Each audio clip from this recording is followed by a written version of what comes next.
Kolam renang pribadi tentunya memiliki ukuran yang tidak sebesar kolam renang umum. Karena pada kolam renang pribadi, tentunya para penggunanya akan sangat terbatas dan tidak sebanyak pengguna pada kolam renang umum. Akan tetapi, dalam pembuatannya walaupun tergolong kecil, pengerjaan kolam renang pribadi jangan dianggap remeh. Dan di sini kami akan membahasnya.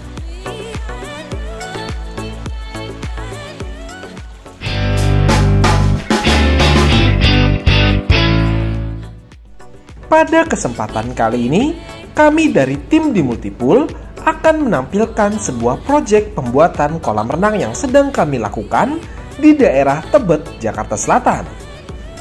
Kami dipercaya oleh owner dari sebuah hunian untuk membuat sebuah kolam renang yang cukup besar dan disertai dengan kolam anak yang nantinya akan menempel dengan kolam utama.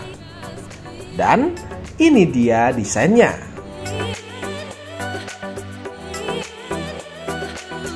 Dengan ukuran yang cukup besar yaitu di angka 10,5 meter untuk panjangnya dan 4 meter untuk lebarnya, kolam renang ini nantinya juga akan memiliki sebuah kolam renang khusus anak yang menempel dengan kolam renang utama yang berukuran di angka 1,5 meter dengan lebar 4 meter. Dan kolam renang anak ini nantinya akan berbentuk setengah oval. Dalam prosesnya, saat ini kami sudah dalam tahapan penguatan struktur dari kolam renang ini dengan beberapa rancangan pembesian. Dalam rancangan pembesian untuk kolam renang pribadi, kami selalu mempunyai standar yang akan selalu diterapkan.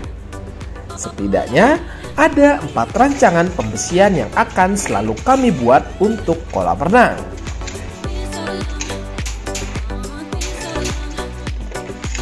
Yang pertama adalah slough, kolom, gelaran, dan juga pondasi tapak atau yang biasa disebut dengan cakar ayam. Untuk sebuah rancangan cakar ayam ini, kami membuatnya sebanyak 16 buah di beberapa titik yang sudah kami perhitungkan. Setidaknya, untuk jarak tiap masing-masing cakar ayam ini berkisar antara 2,5 sampai dengan 3 meter untuk menjamin kekuatan dari kolam renang. Hal ini nantinya akan disebar dan akan berguna untuk mengalirkan beban dari air pada kolam agar dapat masuk ke dalam tanah secara merata. Untuk penempatan cakar ayam ini dibuat dari proses penggalian dilakukan. Proses penggalian harus membentuk ruang untuk menempatkan struktur-struktur dari 3 rancangan besi yang sebelumnya kami sebutkan, kecuali untuk rancangan pembesian gelaran. Pembesian gelaran nantinya akan berada baik di lantai atau di dinding kolam renang, dan itu tidak membutuhkan bentuk khusus untuk dijadikan ruang bagi gelaran. Gelaran yang kami buat dalam setiap pembuatan kolam renang nantinya akan dibuat sebanyak 2 lapis untuk tiap masing-masing sisi dari kolam renang, baik untuk dinding ataupun untuk lantai. Pada setiap silangan besi pun, kami selalu memastikan terikat dengan kawat bendrat. Walaupun terkesan sepele, hal ini dapat memperkuat sebuah struktur dari kolam renang yang sedang dikerjakan.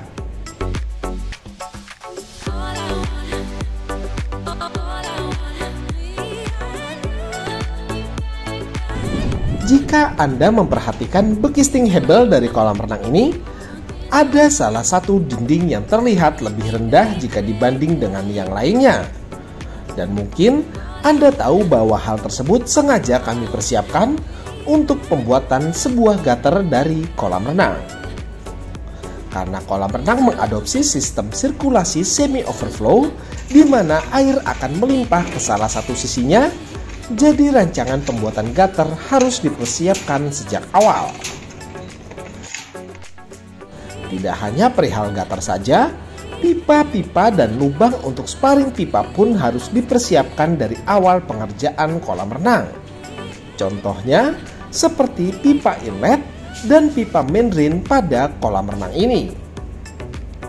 Untuk main drain dari kolam renang ini nantinya akan terdapat 3 buah jalur, 2 pada kolam renang utama dan 1 pada kolam renang anak.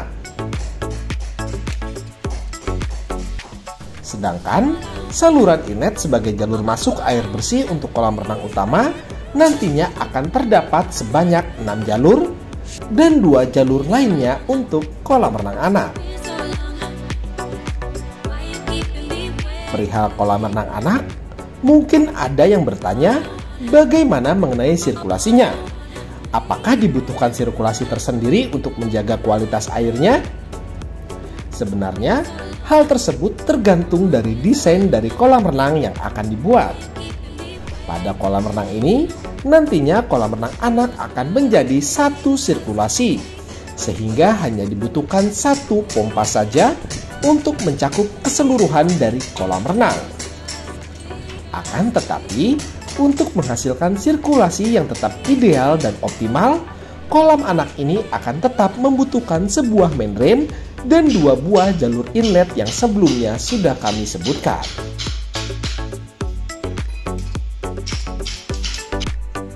Lalu, bagaimana menurut Anda? Baru melalui proses pembersihan saja sudah banyak sekali pertimbangan-pertimbangan yang harus dibuat. Oleh karena itulah, untuk menghasilkan sebuah kolam renang yang sempurna, dibutuhkan sebuah kontraktor kolam renang yang benar-benar berpengalaman. Karena pada umumnya kontraktor apa saja mungkin akan bisa-bisa saja membuat sebuah konstruksi kolam renang. Akan tetapi, tidak semua kontraktor yang dapat mengerti mengenai jalur pemipaan dan peletakan ideal untuk sebuah kolam renang.